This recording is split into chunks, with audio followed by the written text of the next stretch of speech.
उसमें संसारिक भावना आ गई, गोविंद उसे पूरा जरूर करते हैं। चतुर्भुज रूप से नारायण प्रकट हो गए। चतुर्भुज नारायण के दर्शन कर लिए, कर्दम के चरणों में प्रणाम किया। भगवान बोले, बाबा आप विवाह करना चाहते हैं? कर्दम जी को बड़ी स्तर में लगी। बोले, नहीं प्रभु, मैं तो बस आपके दर्शन हो गए, मुझे अब विवाह नहीं करना है, आपके दर्शन की अभिलाषा थी हो गए। बोले, प्रभु बोले तो बताइए, संकल्प तो लेकर किए विवाह करने के लिए, संकल्प लेकर जाप किए, कीर्तन किए, और यहाँ आप विवाह करने के लिए मना कर रहे हैं। बोले, जिस चीज का आपने संकल्प लिया है वो जरूर पूरा होगा। भगवान ने कहा, मेरी बात तुम्हें रखनी पड़ेगी। कर्दम बोले, मैं विवाह करूंगा प्रभु, लेकिन मेरी भी एक शर्त होगी। भगवान बोले, क्या शर्त है? बोलो। कर्दम बोले, मेरी शर्त ये है कि मेरे घर पुत्र बनकर स्वयं आपको आना पड़ेगा। भगवान, यदि आप स्वयं पुत्र बनकर आएंगे तो मैं विवाह करूंगा, नहीं तो मुझे अब विवाह नहीं करना है। प्रभु के, भगवान के दर्शन होने के बाद कोई विवाह करने की इच्छा करे मन में तो गलत। भगवान ने कहा, ठीक है, मैं आपके घर में पुत्र बनकर आऊंगा। प्रभु, उधर से प्रभु ने स्वयंभू मनु को आदेश कर दिया। स्वयंभू मनु अपने बीच की पुत्री को लेकर आए और ऋषि कर्दम जी के साथ विवाह कर दिया। कैसा विचित्र दर्शन! स्वयंभू मनु की पुत्री जो फूलों में पली है, राजकुमारी है, वो बाबा के साथ, संत के साथ विवाह हो रहा है। बोले, कर्दम जी को याद आ गई। बोले, राजन, आपकी पुत्री को मैं पत्नी के रूप में अपनाऊंगा, लेकिन पहले हमारी एक शर्त है, उसे सुनो। बोले, क्या शर्त है? बोले, मुझे जैसे ही पुत्र होगा मैं गृहस्थ त्याग दूंगा, वन को चला जाऊंगा। बोले, ठीक है, क्योंकि भगवान ने आदेश कर दिया था। जब भगवान ही स्वयं प्रभु आ रहे हैं पुत्र बनकर, तो किसी को चिंता क्या बात है।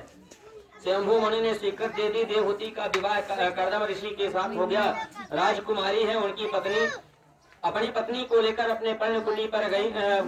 एकदम नितांत जंगल में घास की छोटी सी कुटी है। जैसे ही अपने पति की कुटी में प्रवेश किया तो ऊपर देखा, वहां से कम 50 घोंसले बने हुए हैं चिड़ियों के। उसमें सुंदर सुंदर चिड़िया कलरव कर रही हैं। देवहूति बोली, ये क्या है? बोले, ऋषिवर, ये क्या है? चिड़िया। कर्दम जी बोले, ये तो चिड़िया है, पक्षी है, इसे अपना घर समझते हैं, इसीलिए यहाँ रहते हैं। नीचे देखा तो नीचे देखे तो हजारों गड्ढे हैं, उसमें सांप, बिच्छू, मेढक इत्यादि है। उस कुटिया में किसी बिल से चूहा निकलता है, किसी बिल से सांप निकलता है, किसी में मेढक है, किसी बिच्छू है। देवहूति ने पूछा, ये सब क्या है ऋषिवर? कर्दम बोले, देवी, ये सांप, चूहे, मेढक, ये सब इस कुटिया को अपना घर बनाते हैं, इसीलिए घर समझते हैं, इसीलिए सब यहीं रहते हैं। देवहूति ने कहा, ऊपर सैकड़ों पक्षी हैं और नीचे इतने जीव जंतु हैं, तो आपका आसन कहाँ है? तो कर्दम जी बोले, वो जो 1.5 फुट के स्थान पर जो आसन लगा हुआ है ना, वही पर मैं रखता हूँ, वही मेरा आसन है। देवहूति के नेत्र सजल हो गए। इतना बड़ा त्यागी महापुरुष, इतना बड़ा संत मुझे पति के रूप में मिला है, बताओ। देवहूति ने कुटिया की खिड़की से बाहर की ओर नजर डालकर देखा तो आश्चर्य से उसकी आंखें खुली रह गई। सामने झरना बह रहा था, उसके नीचे गाय, हिरण और शेर एक साथ पानी पी रहे थे। कर्दम ऋषि के तपस्या के प्रताप से वहां के जीव जंतुओं में हिंसा की भावना खत्म हो गई। इधर बिल में सांप, मेढक, बिच्छू, चूहे सब एक साथ रहते थे। जहाँ सांप, मेढक, बिच्छू, चूहे हो, वहाँ घमासान युद्ध होता। सांप कभी न तो चूहा को छोड़ा है, न मेढक को छोड़ा है, लेकिन वो सब एक साथ रहते हैं। आश्चर्य की बात है। कर्दम जैसे ही और इसने में कर्दम समाधि पे बैठ गए। कर्दम जैसे ही समाधि पे बैठे, उनकी विचित्र समाधि लग गई। 40 वर्षों तक उनकी समाधि लगी रही। एक सधर्मणी के लक्षण देखे देवहूति ने सोचा, मेरे पति तो अब समाधि में बैठ गए हैं, इनकी सेवा करना ही मेरा पावन कर्तव्य है। बैठे हुए पति को गीले वस्त्र से पोंछ देती, आरती करती, फल तोड़कर खा लेती, कभी सूखे पत्ते खाती, कभी कुछ खा लेती। ऐसे ही दिनचर्या व्यतीत होने लगी। आजकल की स्त्रियां होती तो एक ही घर में घर छोड़कर पिताजी के यहाँ आ जाती। बोली, पिताजी मेरे को वहाँ नहीं रहना, बाबा है और सांप बिच्छुओं के साथ रहता, मुझे डर लगता है। लेकिन देवहूति को देखिए, 40 वर्षों में देवहूति का शरीर वृद्ध माताओं जैसा हो गया था, झुर्रियां पड़ गई थी, सिर के केस सफेद हो गए थे, जटा के रूप में परिणित हो गए थे। मन में आशा है कि जिस दिन मेरे पति की समाधि खुलेगी, तपश्चर्या पूरी होगी, उसी दिन मेरा गृहस्थ जीवन प्रारंभ होगा। 40 वर्षों के बाद करदम की समाधि जैसे ही टूटी, करदम ने अपनी कुटिया में किसी बुढ़िया माता को बैठे देखा, पूछा, माता जी आपका परिचय क्या है? तो देवहूति ने सोचा, मेरे पति देव ने मुझे मेरा परिचय पूछ रहे हैं। याद कीजिए 40 वर्ष पहले आपके पास एक राजा आए थे और आप अपनी बेटी का आपके साथ विवाह किया था। करदम ने कहा, थोड़ा थोड़ा याद आता है, और वे आप ही हो क्या? देवहूति बोले, जी हाँ, मैं ही आपकी धर्म पत्नी हूँ। ऋषि करदम बड़े प्रसन्न हुए। 40 वर्ष का समय बीत गया। इतने वर्ष तक तुम रही कहाँ?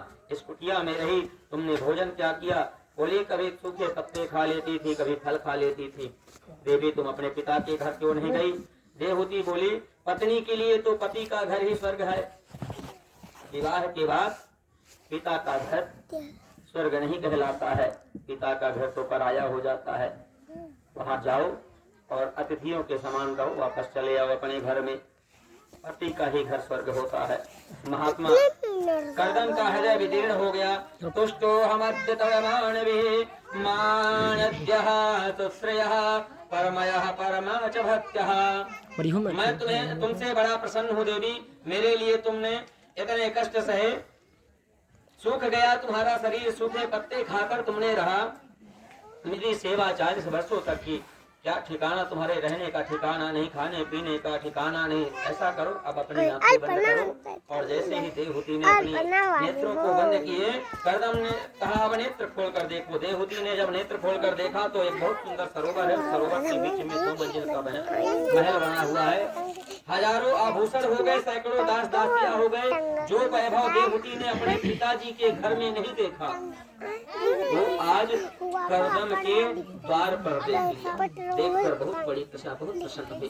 करदम ने देवहूति का हाथ पकड़ा और जैसे ही सरोवर में डुबकी लगाई, करदम हो गए 20 वर्ष के और देवहूति जी हो गई 16 वर्ष की। यह है तपस्या का दिव्य प्रताप। करदम जी ने प्रतिज्ञा की थी कि एक पुत्र के होते ही गृहस्थ जीवन छोड़ दूंगा, लेकिन मेरे गोपाल को कुछ और भी पसंद था।